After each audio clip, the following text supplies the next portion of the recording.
Labadiena, medicina.lt tinklalaidės klausytojai. Su jumis kaip visada sveikinuosi aš Viktorija. Šią rudenišką popietę kalbėsime išties įdomią temą. Visas pasaulis spalio 10-ąją minėjo pasaulinę psichikos sveikatos dieną. Ta proga mūsų laidoje šiandieną svečiuojasi Lietuvos sveikatos mokslų universitetinės ligoninės, Kauno klinikų, gydytojas psichiatras, vaikų ir paauglių psichiatrijos sektoriaus vadovas, dėstytojas, profesorius Darius Leskauskas. Sveiki, profesoriau. Labą dieną. Neretai ruduo asocijuojasi su šiek tiek pasikeitusia žmonių emocija. Orų ryškus pasikeitimai, mažiau galbūt saulės, mokiniams atostogų pabaiga, mokslo metų pradžia, įvairūs pasauliniai įvykiai. Turbūt sutiksite, kad dažnam liūdnesnis šis periodas yra. Bet šiandien su jumis pasikalbėsime būtent apie vaikų ir paauglių emocinę sveikatą. Tai kokios vis tik dažniausios vaikų ir paauglių psichologinės problemos? Gal galėtumėte išskirti jas pagal amžių? Ruduo moksleiviam tikrai daugiau yra susijęs ne su tuo, kad mažiau saulės ar trumpėja dienos, bet daugiau su tuo, kad prasideda mokslo metai. Ir jeigu kalbėti apie rudeninės problemas, tai dažnai tos problemos ir būna susijusios su paties mokymosi procesu, atsinaujinimu po vasaros atostogų, ir didesnių sunkumų gali kilti vaikam, kurie turi mokymosi sunkumų. Dalis jau gali būti susiję su taip vadinamais raidos sutrikimais. Raidos sutrikimus paprastai mes pastebime jau pirmaisiais gyvenimo metais. Kai kurie iš tų raidos sutrikimų, kaip sakykime, specifiniai mokymosi įgūdžių raidos sutrikimai prasidėjus pačiam mokymosi procesui. Vaikui gali kilti sunkumų jau nuo pirmos klasės, mokantis tik tai tam tikrą sritį, sakykime, gali kilti sunkumai mokantis skaityti, suprasti skaitomą tekstą, rašyti arba įsisavinti aritmetinius veiksmus. Sunkumai, kaip minėjau, pastebimi jau nuo pirmų klasių, kartais jie išryškėja 5 klasėje, tada kai pradedami jau vaikai vertinti pažymiais, ir tada paaiškėja, kad gaunam pakankamai gerus įvertinimus iš tam tikrų dalykų. Vienoje siauresnėje srityje, sakykime, matematikoje ar diktantų rašyme vaikas susiduria su sunkumais. Tai gali paskatinti antrinių problemų atsiradimą. Vaikas, sakykime, kuriam nėra atpažintas sutrikimas, nėra suteikta pagalba, koregavimas, gali pradžioje pats dėti pastangas, kad geriau mokytųsi, tą pačią, sakykime, matematiką, bet kai tos pastangos neduoda rezultatų, gali atsirasti nusivylimas savim, prarastas pasitikėjimas, mažėti motyvacija mokymuisi, ir tai gali vesti prie tokių antrinių emocinio arba elgesio problemų atsiradimo. Tai gali atsirasti įvairios baimės susijusios su mokyklos lankymu, gali būti socialinės baimės, jis jaučiasi prastesnis negu klasiokai, nesugebantis kažko tai išmokti ir sėkmingai pasirodyti. Todėl gali atsirasti tas nepasitikėjimas ir bendravime su bendraamžiais. Arba kartais priešingai gali motyvacijos praradimas skatinti prieštaraujantį elgesį, neklusnų, protestuojantį elgesį. Tai gali atsirasti tos elgesio problemos, kurios paprastai manifestuoja daugiau mokykliniam amžiui, dar gali sustiprėti jos paauglystėje.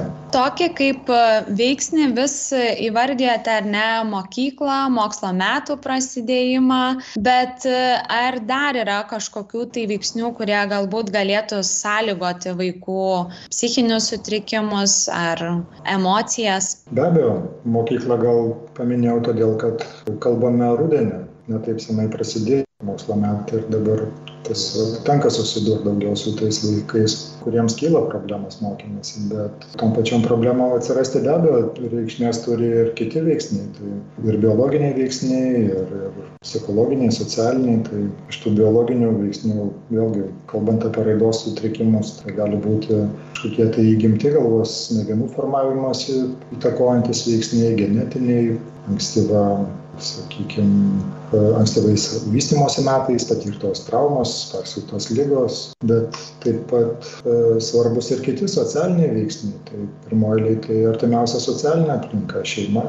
Kaip ta šeima supranta vaiko poreikius, ne tik tai tos fizinius poreikius maistui ir rūbams, bet ir emocinius poreikius ir ugdymo poreikius, skatinimą, lavinimą savo vaiko. Jeigu tie poreikiai nėra suprantami ir tenkinami, tai irgi kelia savo sunkumus ir predisponuoja rimtesnių sutrikimų išsivystymui.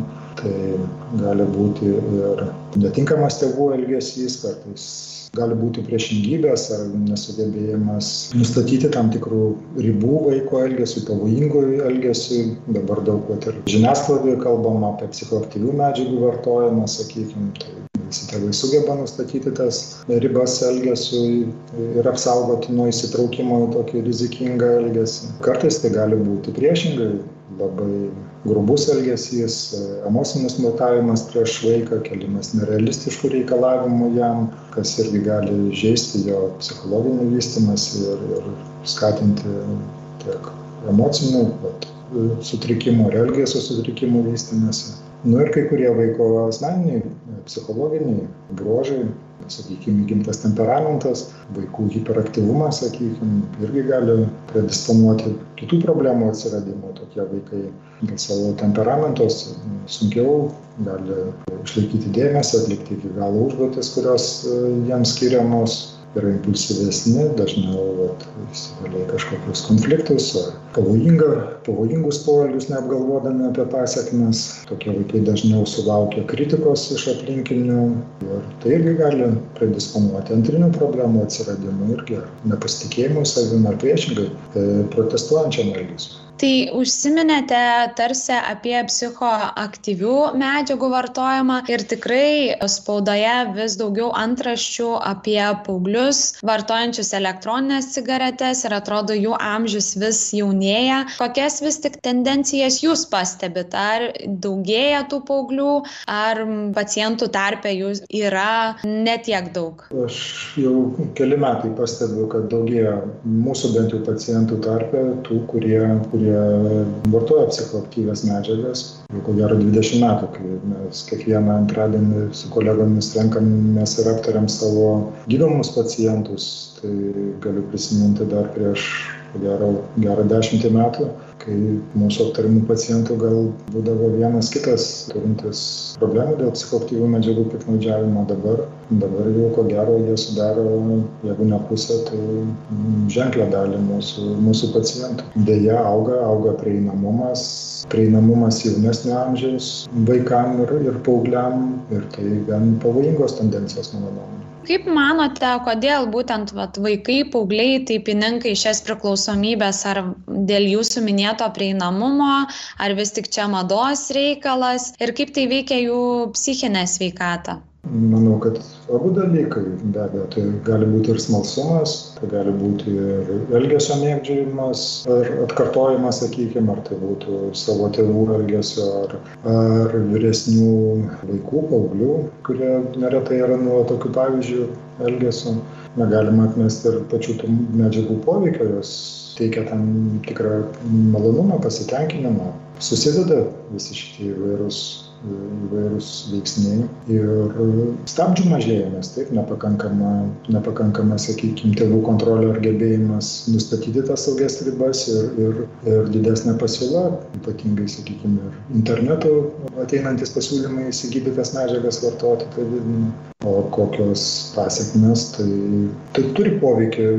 Psichoaktyvios medžiagos taip ir vadinasi psichoaktyvios, kad jos veikia psichinę būseną žmogaus. Ir kartais tas poveikis yra suteikiamas malonumas, bet kartu yra iškreipiamas įprastas galvos smegenų veikimas, funkcionavimas. Ilgainiui tai turi tada neigiamas pasekmes ir emociniai savireguliacijai, elgesio reguliacijai, gali sukelti ir įvairius suvokimo sutrikimus, tai susiduriam su pačiais įvairiausiam pasekmėm, nuo nerimo sutrikimų išprovokuotų psichoaktyvių medžiagų vartojimų, nuo elgesio sutrikimų, pradėjus vartoti psichoaktyvias medžiagas, iki psichozinių sutrikimų, kai sutrinka suvokimas, susivysto haliucinacijos, judesiai, nerealumo įvairūs išgyvenimai, kurie kartais nepraeina ir jau nustojus vartoti medžiagą. Tai minėjote, kad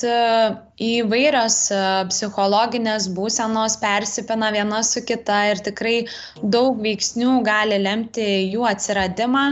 Ir pasauliniai įvykiai šiuo metu tikrai yra sukrečiantis suaugusius žmonės. Kaip tokie įvykiai vykstantis neramumai kitose šalyse turi įtakos paauglių psichiniai sveikatai?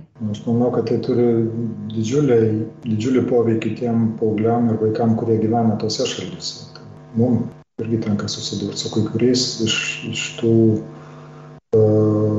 vaikų ar paauglių, kurie yra atvykę iš karo zonos. Tai be abejo daug yra labai potrauminio streso apraiškų, bet manau, kad mūsų Lietuvos vaikam paaugliam gal tie įvykiai turi mažesnę įtaką.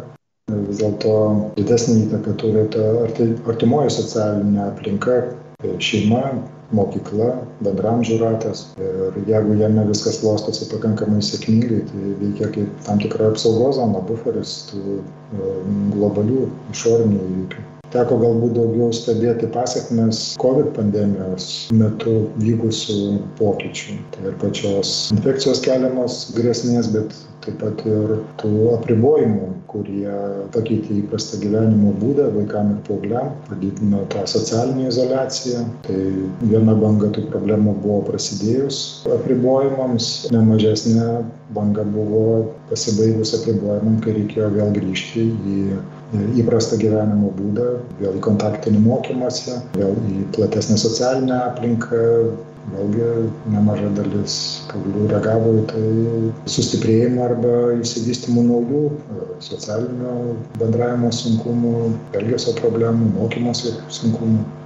Po šiai dienai mes dar tą jaučiam, savo pacientų išgirstam apie problemas, kurios atsirado būtent nuotolinio mokymo metu. Valgymo sutrikimų, nervinės anoreksijos skaičius jaunų žmonių tarpe to laikotarpio išaugo ir ne tik Lietuvoje, bet ir kitose šalyse su kolegom, kiek bendraujame, dvigubai ar net trigubai. Po šiai dienai dar jaučiam pasekmes. Tikrai atrodo apkalbėjom daug psichologinių būsenų tiek vaikų, tiek paauglių amžiuje ir tikrai atrodo labai svarbu pastebėti pirmus tuos ankstyvus ženklus, būtent kada reikėtų susirūpinti paauglio psichinę sveikatą. Tai gal galėtumėte kelis ankstyvuosius tos ženklus įvardinti? Sutrikimai mes juos galime skirti į tokias 3 grupės didelės. Tai vieni yra raidos sutrikimai. Kaip minėjau, juos pastebime jau pirmais vaiko gyvenimo metais. Galėtų būti vėlavimas arba sutrikęs formavimasis tų pagrindinių įgūdžių, kuriuos vaikas turi įgyti. Jisai vėliau, sakykime, pradeda sėdėti, stovėti, vaikščioti, motoriniai koordinacijos, sakykime, įgūdžių formavimasis vėluoja. Tai gali būti kalbos vystymosi vėlavimas, nepradeda tarti paprastų sklaninių žodžių, vėluoja kalbos žodžių junginiais, trumpais sakiniais formavimasis, sunkiau supranta, kas jam yra kalbama. Tai tie pirmieji požymiai. Kita grupė būtų emociniai sutrikimai. Tai skirtume nerimo sutrikimus ir nuotaikos sutrikimus. Tai pirmieji požymiai būtų, kad vaikas jaučiasi išsigandęs tam tikrose situacijose. Pavyzdžiui, kai jam reikia atsakinėti prieš klasę žodžiu, kai jam reikia eiti į kolektyvą ir pradėti bendravimą, sakykime, pradėjus lankyti darželį. Baimė atsiskirti nuo tėvų, atsiskirimo nerimas, sakykime, irgi išryškėjantis tais momentais, kai prasideda atsiskirimas, ar kad pradėti lankyti darželį, kai kuriem vaikam tai pradėjus eiti į 1 klasę. Didėjęs baimingumas, vengimas tada tų situacijų, kurios kelia baimę. Vengimas išeiti iš namų, vengimas bendravimo, vengimas ateiti į mokyklą gali būti.